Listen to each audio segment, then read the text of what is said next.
13절부터 17절입니다. 구약성경 407쪽 정도에 기록되어 있습니다. 룻기 4장 13절에서 17절입니다.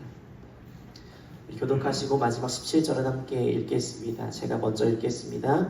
이에 보아스가 룻을 맞이하여 아내로 삼고 그에게 들어갔더니 여호와께서 그에게 임신하게 하심으로 그가 아들을 낳은지라.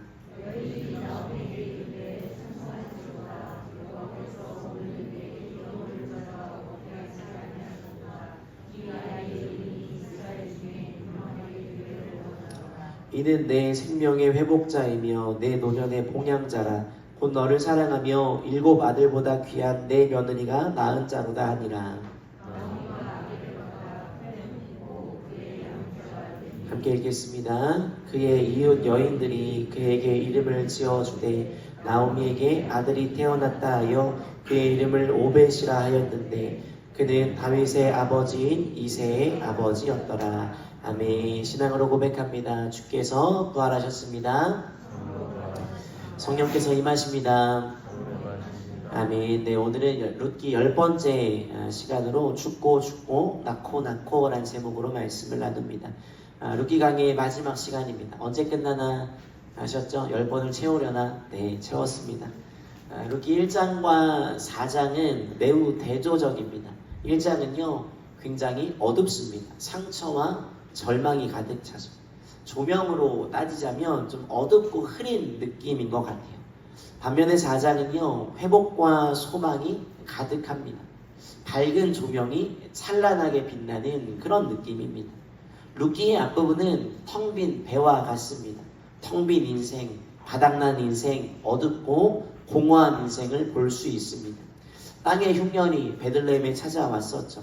거기에 생명의 기근까지 겹쳤습니다. 남편 그리고 2 아들이 죽었죠. 나오미의 가정은 말 그대로 생명과 거리가 멀어 보입니다. 그런데 4장에 이르러 룻이 아들을 낳습니다. 가뭄 끝에 찾아온 단비처럼 마침내 해가라는 상황이 찾아왔습니다. 오늘 룻기 4장 마지막 단락을 통해 2가지의 은혜를 나누려고 합니다. 룻기 4장을 통해 살필 수 있는 첫 번째 은혜는요 반전의 은혜입니다. 여러분 룻기는 반복해서 말씀드렸지만 반전의 이야기입니다. 은혜의 기록입니다. 나오미와 룻에게 어떤 반전이 일어났습니까? 앞서도 말씀드렸지만 룻기는요 죽음으로 시작하는 성경입니다. 절망과 실패로 시작하는 이 성경이 바로 룻기입니다. 1장 3절을 보시면 나오미의 남편 엘리멜렉이 죽고요. 1장 5절에서는 2 아들 말론과 기럯이 죽습니다. 그런데 4장에 이르러서야 새로운 생명이 탄생합니다. 그래서 룻기 1장은 죽고였다면 룻기 4장은 낳고입니다. 족보가 이어지게 되죠. 단절되고 끝났을 것이라 생각되었던 이 가정에 하나님의 반전, 놀라운 역사가 일어났습니다. 룻기는요 장례식으로 시작했다가 출산의 기쁨으로 끝이 나게 됩니다. 이게 바로 나오미에게 주어진 대반전의 은혜입니다. 1장에서 울며 자기 신세를 참담하게 고백하죠. 자기 이름을 더 이상 기쁨이라는 나오미가 아니라 슬픔, 쓰다, 괴롭다라는 마라라고 부르라 말했던 나오미였습니다. 그런 고백을 했던 나오미가 4장에서 주님의 풍성하심을 노래하며 찬양하게 됩니다. 그 과정, 인생에서 이 과정이 얼마나 힘들었느냐, 이것도 중요한데요. 참 중요한데요. 과정도 중요합니다. 그런데 마지막에 행복한 이 인생이 진짜 행복한 인생 아니겠습니까? 많은 사람들이 지금도 행복하기를 소망합니다. 그리고 동시에요 5년 뒤, 10년 뒤에도 행복하기를 바랍니다. 심지어 나중에 더 행복하기를 바라며 살아갑니다. 우리 부모님 세대는 어떠십니까? 부모님들이 살고 있는 지금도 행복하기를 바라시지만 우리 자녀들, 손주들이 더 잘되고 복된 가정이 이루어지기를 바라고 계시지 않습니까? 우리는 그렇게 더 큰 행복을 바라며 살고 있습니다. 그러니까 여러분 혹시나 지금 어렵고 힘들어도 반전의 은혜를 베푸시는 이 주님을 붙잡는 확신이 임하기를 간절히 바랍니다. 이런 마음이 필요합니다. 내 인생에 더 좋은 날이 찾아오리라. 낫게 하시는, 은혜를 베푸시는 그 주님, 이 확신이 하나님의 선물로 여러분에게 주어지기를 바랍니다. 그리고 그 간절한 바람과 믿음 속에 여러분의 인생에 반전의 은혜를 주시고 그 은혜를 경험하는 우리 모두가 되기를 간절히 소망하며 축복합니다. 아멘. 여러분, 그런가 하면 4장을 통해 우리가 기억할 두 번째 은혜는요, 사명 회복의 은혜예요. 14절과 15절 보시기 바랍니다. 사람들이 나오미에게 하나님이 하신 일을 찬양합니다. 기업 물을 자를 주셨죠. 또한 귀한 아이를 주셨습니다. 이 아이가 나이든 나오미의 봉양자가 될 것입니다. 당시에는 아이, 특별히 이 남자아이, 아들이 매우 중요했는데요. 이 집안, 나오미 집안엔 지금 남자가 없습니다. 남자가 사라진 이 집안에 아들을 주셨습니다.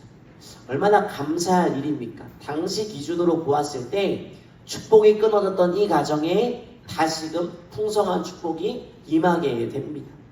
하나님이 나오미에게, 룻에게 이런 회복을 주셨습니다. 그런데요, 바로 그 다음에 이어지는 말씀이 중요합니다. 16절 말씀 보세요. 16절을 함께 읽겠습니다. 시작. 나오미가 아기를 받아 품에 품고 그의 양육자가 되니. 아멘.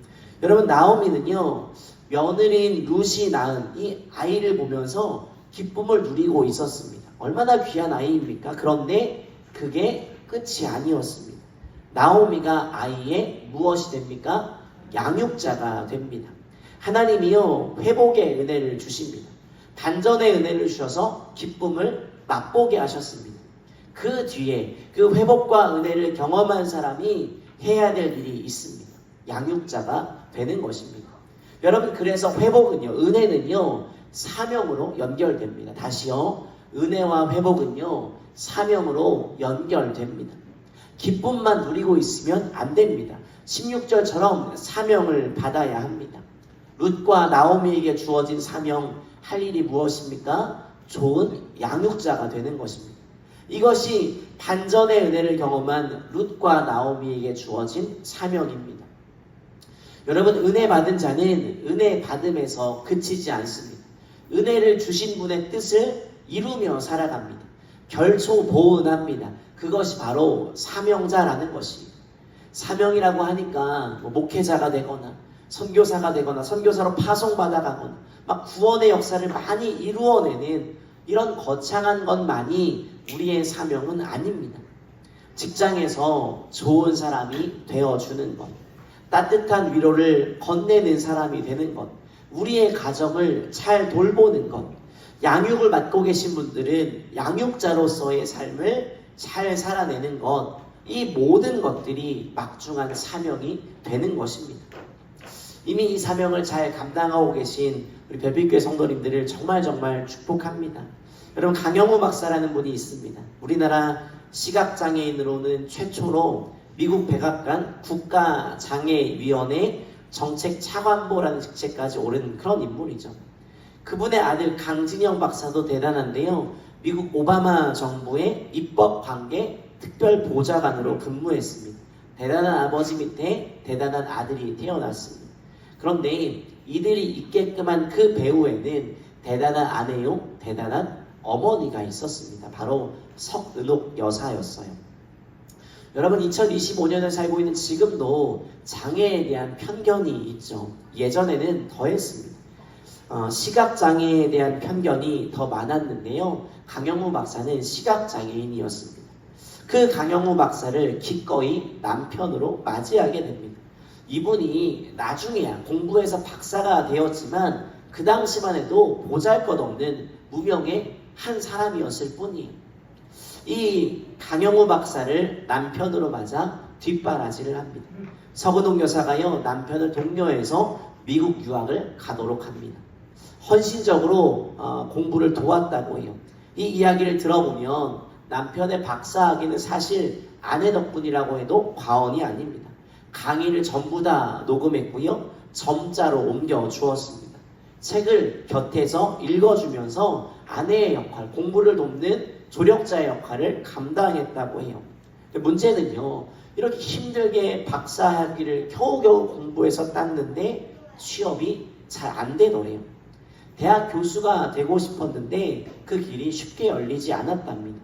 그래서 아이 둘을 낳고 내 식구가 길거리에 내몰릴 정도로 가정 경제 상황이 어려워졌답니다.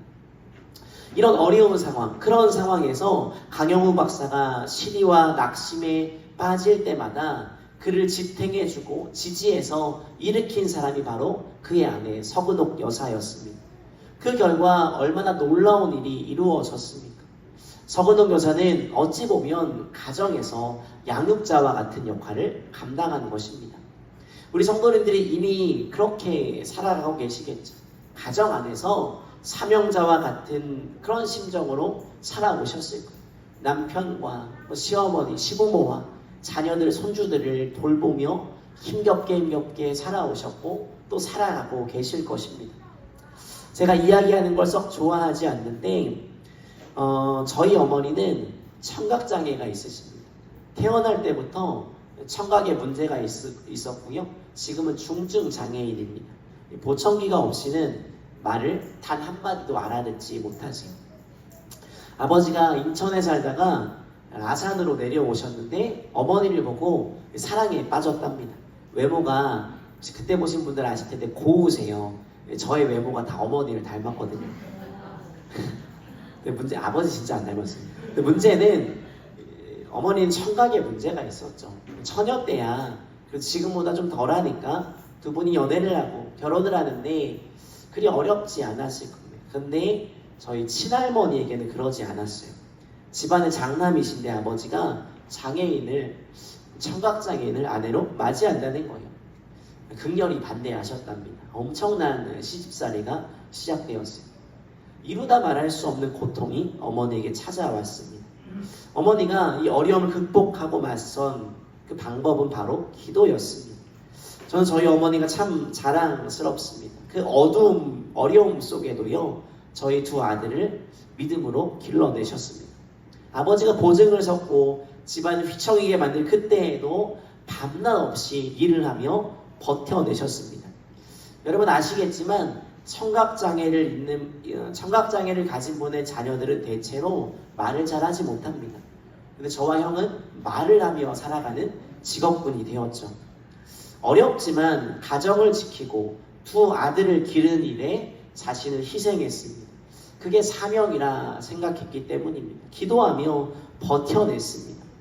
여러분 무슨 말씀을 드리고자 하는 것이냐면 우리가 하나님 앞에서요 비장한 꿈을 꾸는 것도 중요합니다. 그런데 내 아이를 잘 길러야 되겠다라고 결심하는 것도 중요합니다.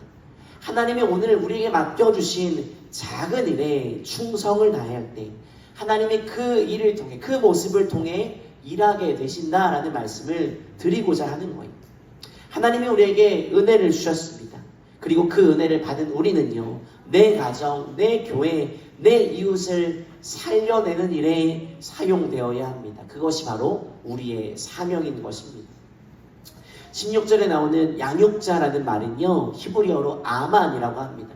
이 말에는요 세워주다, 지지하다, 지탱하다라는 뜻이 있어요. 이 말에서 출발하는 거예요. 15절 보시면 나오미를 동네 사람들이 축복합니다.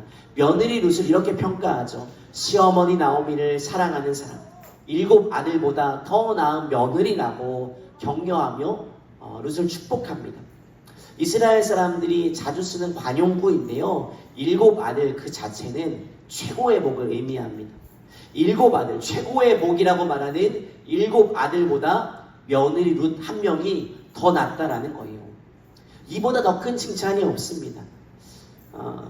복 많이 받았다고 온 동네가 룻을 인정하고 나오미를 부러워합니다. 정말 좋은 며느리가 나오미에게 있다라는 거예요. 여러분 룻이 정말 그런 사람 아닙니까? 시어머니를 따라오죠. 모압 땅에서 따라옵니다. 그런데 시어머니를 따라가면 나의 장래에 이런 유익이 있겠지라는 마음 아니었습니다.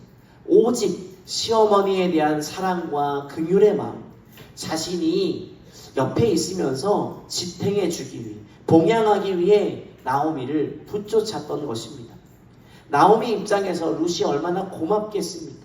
룻의 존재가 나오미를 웃게 하고 있습니다. 오늘 이 말씀 앞에 서 있는 우리 역시 누군가의 양육자, 세워주고 지지하고 지탱하는 아만이 되어야 합니다. 그게 바로 우리의 사명입니다. 여러분, 이 사명을 감당하는 우리가 되기를 간절히 소망하며 축복합니다. 1955년 하와이의 카우아이 섬에서 833명의 아이가 태어났대요. 그 한 해에. 그리고 갓 태어난 833명의 아이들을 대상으로 30년이 넘는 종단 연구가 이루어지게 됩니다. 카우아이 섬 종단 연구라고 불리는 아주 긴 심리학 실험이었어요. 833명의 신생아 중에 201명은 고위험군이라고 분류된 가정, 고아 또는 장애 가정, 마약, 약물 중독, 가난, 이런 가정에서 태어난 아이들이었습니다. 연구진들이요, 이 201명의 아이들은 대부분 사회 부적응자로 자라게 될 것이다 라고 가정을 했습니다. 그렇게 하고 연구를 시작한 거예요. 그런데요, 예상이 빗나갔습니다. 201명의 아이들 중에 3분의 1에 해당하는 72명이 아주 다르게 자라게 된 거예요. 그들은 부모의 뒷바라지, 경제적인 지원도 받지 못했지만 부유한 환경에서 자란 그 아이들보다 훨씬 더 도덕적이었고 성공적인 삶을 일구어냈습니다. 온갖 실패와 좌절을 경험하면서 자란 이 72명의 아이들, 이 아이들은 무엇이 달랐을까요? 잘 자란 비결이 무엇이었을까요? 연구진들은 공통점을 발견하게 되었습니다. 바로 72명의 아이들에게 한 명의 사람이 있었대요. 아이들 주변에 단 한 사람이라는 존재가 있었답니다. 잘 자란 이 72명의 아이들 주변에 어김없이 발견된 존재는 어떤 상황에서도 이 아이들을 믿어주고 무조건적인 사랑을 베풀어주는 그런 사람이었대요.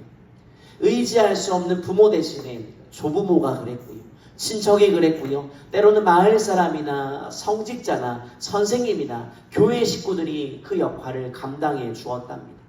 성공한 아이들 주변에 발견된 숫자는요, 많지 않습니다. 단 한 명이었습니다. 언제든지 내 편이 되어주는 아만, 지지하고 지탱해주는 그 단 한 사람의 존재가 실패와 좌절 속에서도 다시 일어설 수 있는 회복력의 핵심이었던 것입니다.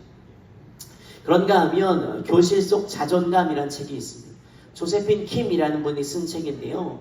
이분은 자신의 책에서 이렇게 말해요. 아무리 교육 시스템이 엉망이고 학부모가 형편없어도 아이를 진심으로 돌보아주는 단 한 명의 어른만 있다면 그 아이는 변할 수 있다라고 말해요.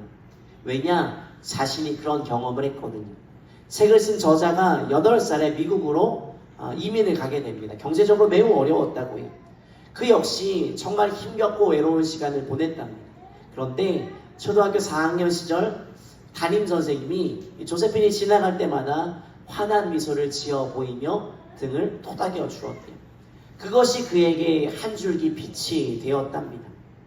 여러분, 양육자, 아만, 지탱하고 지지하고 세워주는 사람이 필요합니다.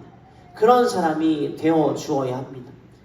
여러분의 자녀, 손주, 직장, 친구, 교회, 학교, 교회 식구들, 여러분 이 사람들을 지지하고 지탱해 주는 것, 이것이 우리의 사명이라는 것입니다. 우리의 주어진 자리에서 그런 역할을 잘 감당하는 저와 여러분, 우리 모두가 되기를 간절히 소망하며 축복합니다. 아멘. 여러분, 나오미와 룻에게 주어진 대반전의 역사, 그 배후에 누가 계셨습니까? 우리 하나님이 계셨습니다. 그렇기 때문에 우리가 룻기를 읽으면서 제가 몇 주 전에 말씀드렸지만 하나님을 발견하셔야 됩니다. 엘리멜렉이 저지른 잘못, 나는 저지르지 말아야지. 룻과 나오미가 회복을 위해 열심히 노력한 것처럼 나도 열심히 살아야지. 이렇게만 적용하시면 여러분 죄송하지만 룻기를 도덕책으로 보시는 거예요. 하나님 말씀이 아닙니다. 룻기를 강해하며 반복해 말씀드리지만 룻기를 읽으시면서 하나님을, 우리의 구원자, 고엘이 되시는 주님을 발견할 수 있어야 합니다. 룻기에는 엘리멜렉도 나오고요, 룻도 나옵니다. 보아스도 나오고 나오미도 나옵니다. 그러나 룻기의 주인공은 분명합니다. 우리 하나님이십니다. 엘리멜렉의 실패를 들어서 사용하신 하나님, 아무리 발버둥 쳐도 회복될 수 없을 것 같은 그 절망의 구렁텅이에 빠졌던 룻과 나오미를 건져내신 하나님, 그들을 위해 보아스를 준비시켜 놓으신 하나님, 보아스와 룻의 만남을 통해 끝내 다윗의 계보를 이어가게 만드시는 그 하나님, 이 하나님을 볼 수 있는 눈이 있어야 합니다. 하나님이요, 나오미와 룻, 작은 여인들의 눈물을 외면하지 않으세요. 실패한 인생에 다가가셔서 따뜻하게 손을 내밀어 주시는 그런 분이십니다. 한 신학교 교수님이 강의 시간에 학생들에게 이런 말을 한 적이 있습니다. 하나님은 온 인류의 죄를 구원하시기 위해 십자가를 짊어지셨지만, 만약 하나님이 오늘 나라는 사람을 구원하시기 위해 십자가를 짊어지셔야 한다면 그분은 기꺼이 기쁨으로 나 한 사람을 위해 십자가의 자리로 가실 것이다 라고 말해요. 저는 이 이야기에 공감하며 그렇다고 믿습니다. 하나님은 온 인류를 구원하시고 그 일을 위해 일하시지만 동시에 우리 한 사람 한 사람을 위해서도 일하시는 분이십니다. 그 하나님이 우리가 믿는 좋으신 주님이십니다. 그럼 보아스가 이방 여인 룻을 처음 만나 했던 격려의 말씀 기억하십니까? 2장 12절이요. 여호와께서 내가 행한 일에 보답하시기를 원하며 이스라엘 하나님 여호와께서 그의 날개 아래에 보호를 받으러 온 내게 온전한 상 주시기를 원하노라 라고 축복합니다. 하나님이요, 날개를 활짝 펼쳐주셨죠. 외면치 않고 대반전의 은혜를 주셨습니다. 먼저 이것을 믿는 우리가요, 룻기 2장 12절의 은혜를 풍성하게 받아 누리시기를 간절히 소망합니다. 여러분의 인생 가운데 하나님이 날개를 활짝 펼치시기를 간절히 소망합니다. 하나님이 룻과 나오미에게 그러셨던 것처럼 우리에게도 날개를 정말 활짝 펼치셔서 우리를 보호해 주시고 지키시기를 소망합니다.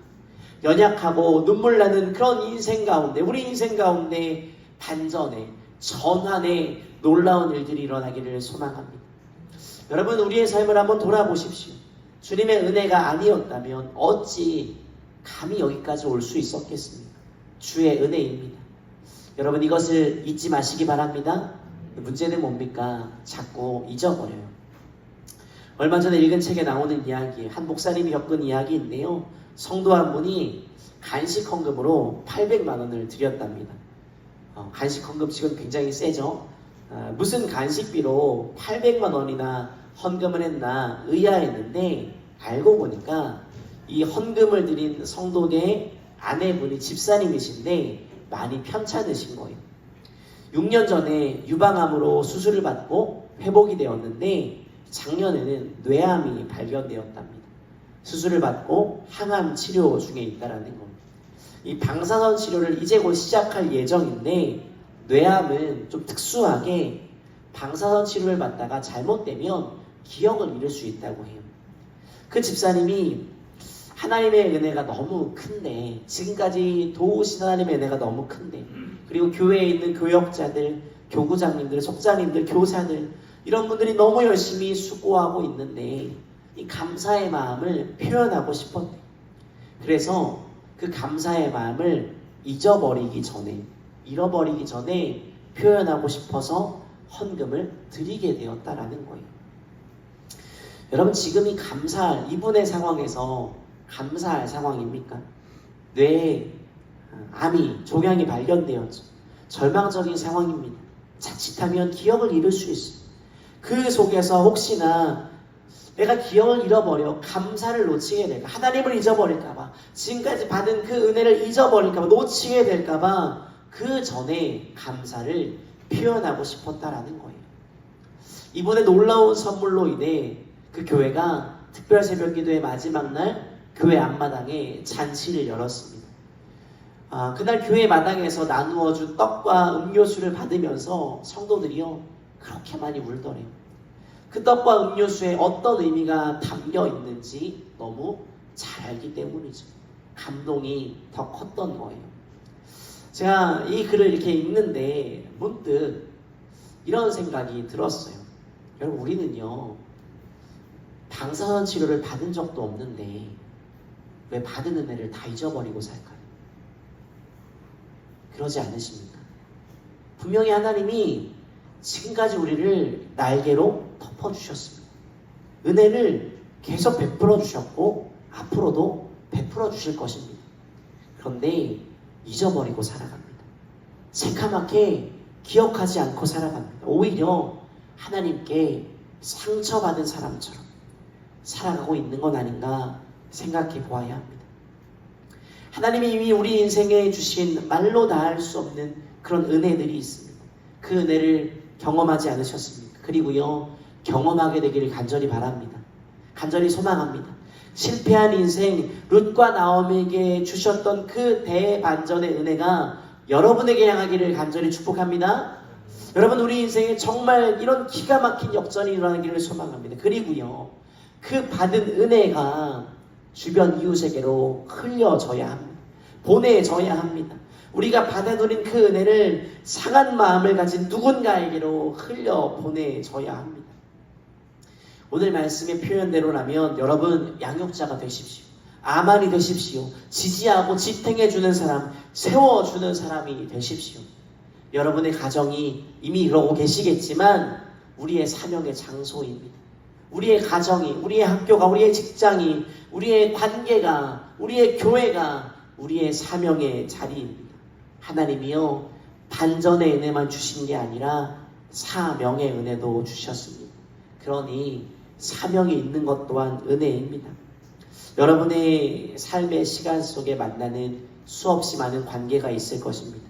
그 관계 속에 여러분이 아만이 되어 주십시오. 무엇보다 우리 별빛교회가 그런 교회가 되기를 간절히 바랍니다. 지나가는 어린아이 하나조차 소홀히 대하지 않는 교회.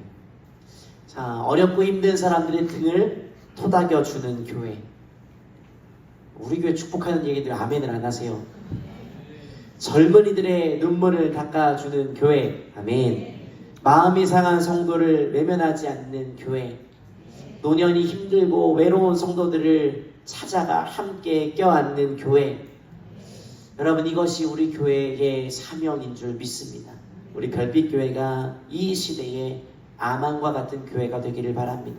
그래서 우리를 통해 죽고 죽이는 교회와 성도가 아니라 낳고 살리고 그런 놀라운 역사가 임하는 교회와 성도가 되시기를 간절히 바랍니다. 함께 찬양하겠습니다. 주님 다시 오실 때까지 찬양합니다.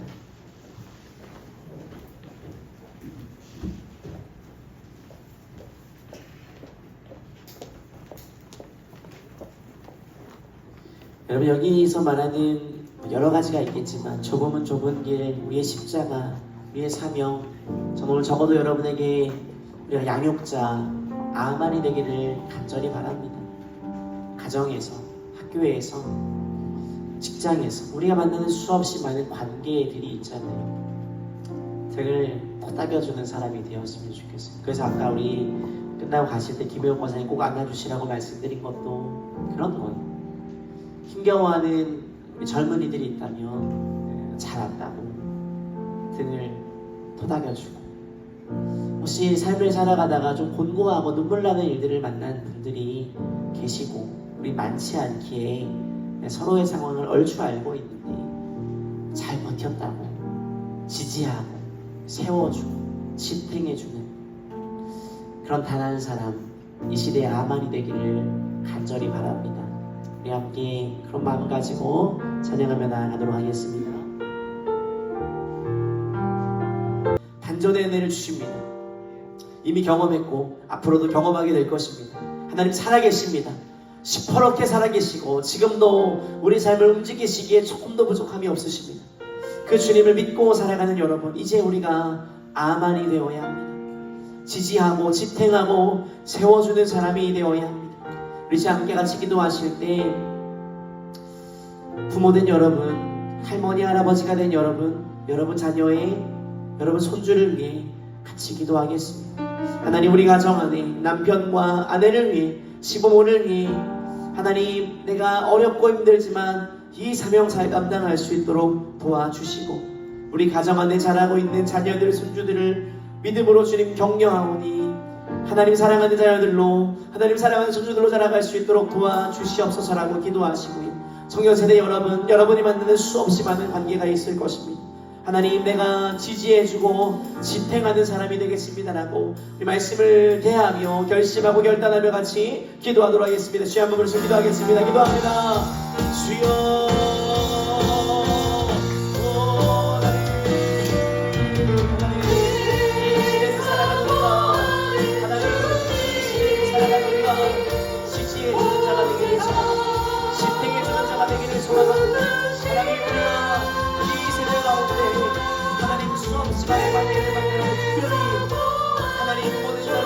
자녀의 믿음을 위해 기도하겠습니다. 손주의 믿음을 위해 기도하겠습니다. 우리 가정 안에 나만나는 수 없지만 함께하는 시간에 하나님이여 사랑하겠습니다. 지지하고 격려하고 지탱해주는 사람이 되겠습니다. 하나님이 사랑을 감당하는 사람이 될 수 있도록 더욱 시간 함께하여 주시옵소서. 그렇게 살아갈 수 있도록 자녀를 축복합니다. 믿음으로 살아갈 수 있도록 도와주시옵소서. 우리 부모님을 축복합니다. 하나님 전부를 축복합니다. 하나님 믿음으로 살아갈 수 있도록 지지하고 격려하고 주시옵소서. 도우시고 함께하여 주시옵소서. 우리 한 번 더 같이 기도합니다. 마지막에 말씀 마지막 자락에 교회를 위해 말씀드린 것처럼 우리 별빛교회가 그런 교회가 되기를 간절히 소망합니다. 지나가는 어린아이 하나도 소홀히 대하지 않는 교회, 누군가의 등을 두드려줄 수 있는 교회, 젊은이들의 상처 입은 자들의 눈물을 닦아주는 교회, 마음 상한 성도를 예면하지 않는 교회, 노년이 행복하고 기쁨을 누리는 교회, 이런 교회가 우리 별빛교회가 되기를 소망합니다. 하나님 우리 교회가 이 시대의 암안으로 지지하고 지탱하며 사랑을 뽐내는 그런 교회가 될 수 있도록 도와달라고 우리 별빛교회를 주여 한번 같이 기도하도록 하겠습니다. 기도합니다. 주여 하나님 감사합니다. 하나님 우리 교회가 그런 교회가 되기를 소망합니다. 별빛교회가 하나님 저희가 목표에 감당하는 교회가 될 수 있도록 도와주시옵소서.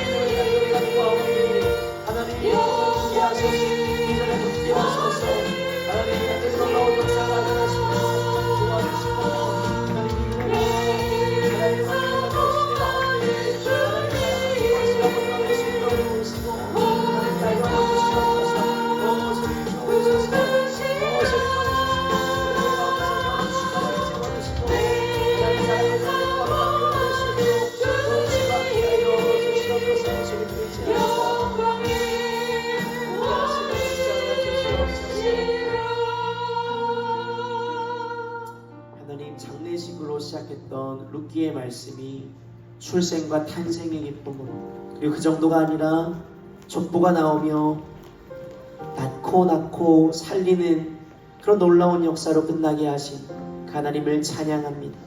그 하나님이 지금도 우리 삶에 함께 하시는 줄 믿습니다. 지금도 함께 하시며 우리에게 반전의 은혜를 주시고 계시고 앞으로도 주시리라 확신합니다. 지금까지 주의 날개로 덮어주셨고 앞으로도 덮어주시리라 믿음으로 고백합니다. 이 하나님 놓치지 않고 살아갈 수 있도록 우리 가운데 믿음을 더하여 주시옵소서.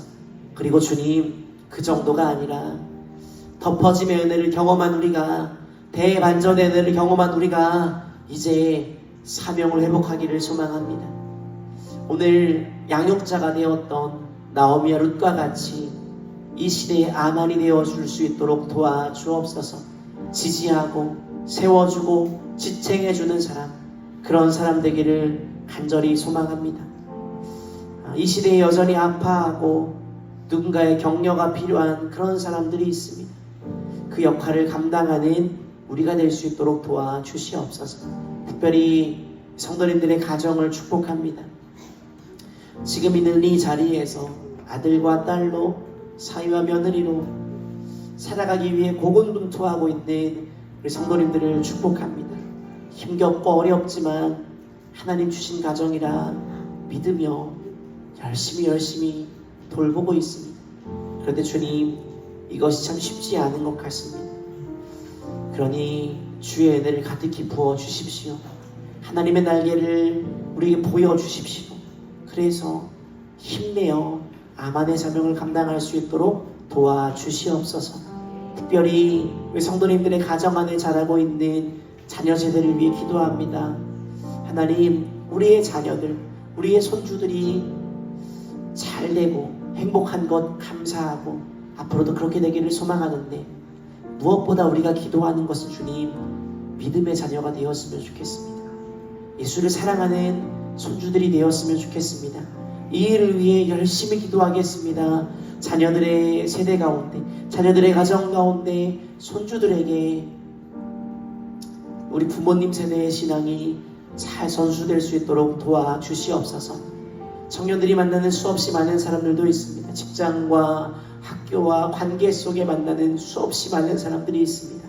이들에게 우리가 이 시대에 아만이 되어 살아갈 수 있도록 도와주시옵소서.